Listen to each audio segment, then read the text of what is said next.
Why is perpetual motion impossible? By Mark Rubin. When I was a kid, I was curious about perpetual motion. And over the years, curious people have attempted to invent machines that would run forever. And these machines are called perpetual motion machines. In this picture, these particular machines are called overbalanced wheels. And these pictures are over 600 years old. So it goes to show you that people have been thinking about this idea for a long time.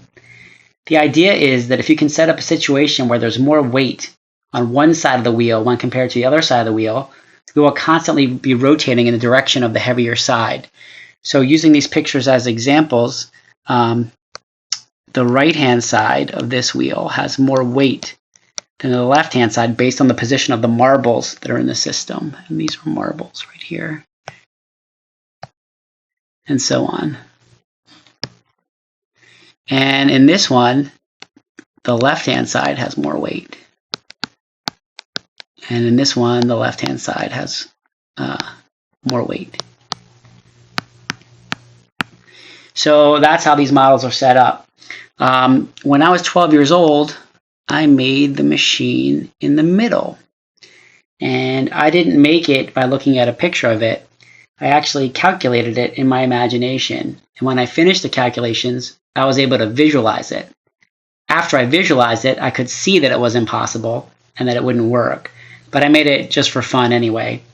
And I always wanted to explain how I came up with that idea and why perpetual motion is impossible. So here goes.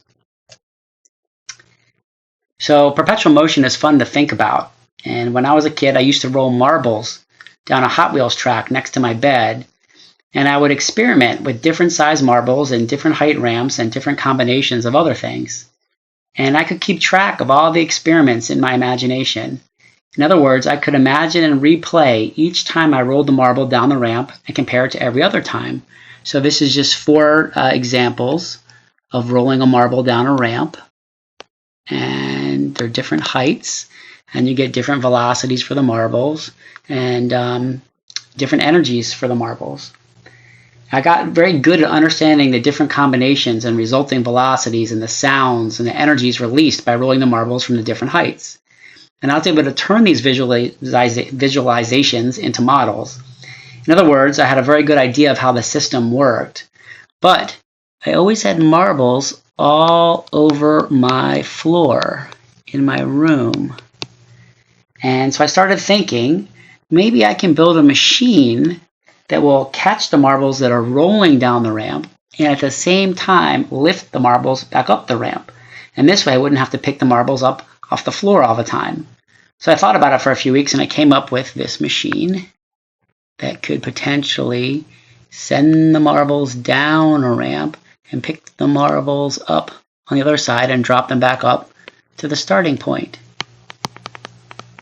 So that was why I came up with the idea. So I started thinking about it.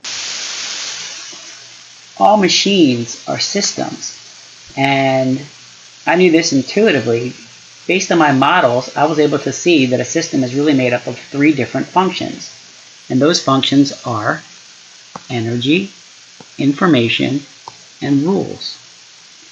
In order to model this type of system, you need to keep track of 7 things.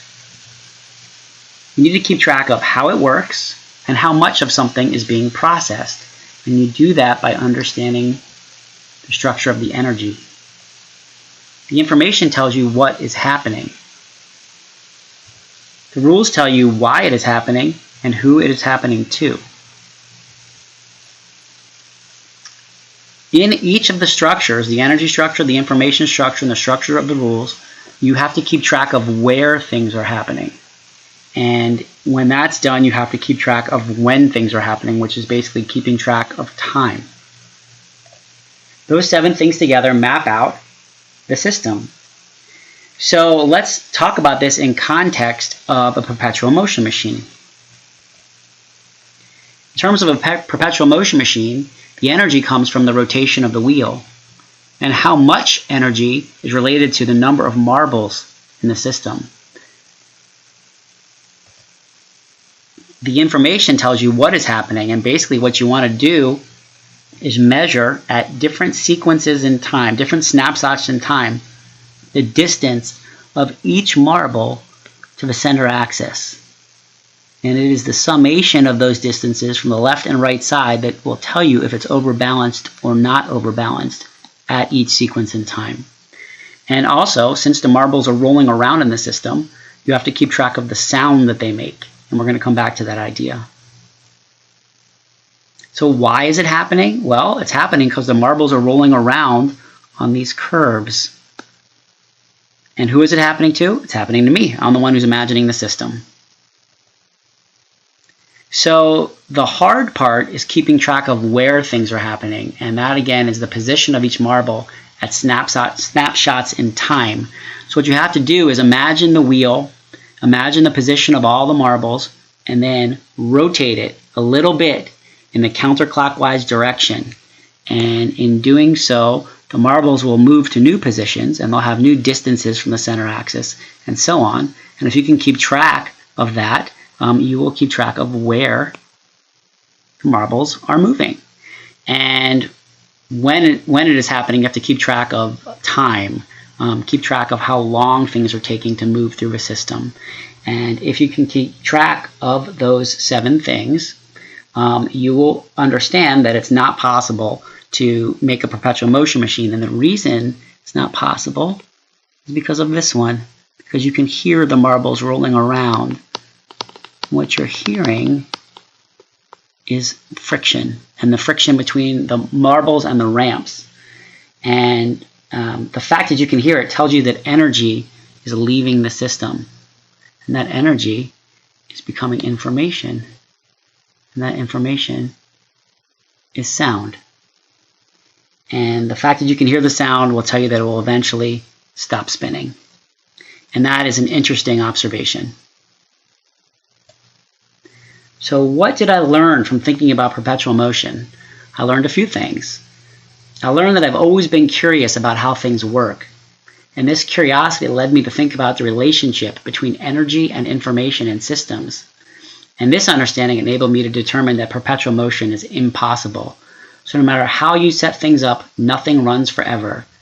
The only thing you can do is to make things run as efficiently as possible. And no matter how hard you try, you'll never get to 100% efficiency. But it's fun to think about it. And that is how I learned that perpetual motion is impossible.